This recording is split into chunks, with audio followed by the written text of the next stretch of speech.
В результате совместной проверки, проведенной сотрудниками Управления по борьбе с экономическими преступлениями и противодействия коррупции МВД по Республике Саха-Якутия и прокуратуры Якутии, в отношении бывшего директора кредитного потребительского кооператива возбуждено уголовное дело по факту злоупотребления полномочиями.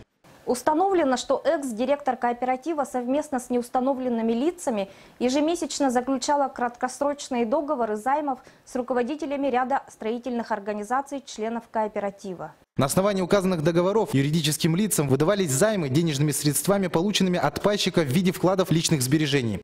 При этом привлечение личных сбережений пайщиков кооператива осуществлялось в условиях постоянного роста просроченной задолженности вышеуказанных юридических лиц и непринятия мер по взысканию возникшей задолженности в судебном порядке.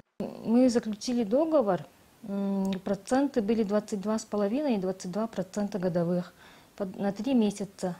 Установленный срок договора, деньги не были возвращены, поэтому 30 мая я обратилась в суд с исковым заявлением. В результате незаконных действий директора и членов правления кооператива образовалась просроченная задолженность в размере более 900 миллионов рублей, что повлекло невозможность погашения перед 1809 пайщиками задолженности в размере более 784 миллионов рублей.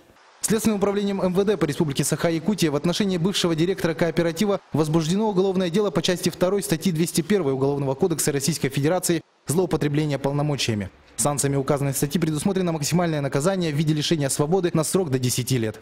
Пресс-служба МВД по Республике Саха-Якутия.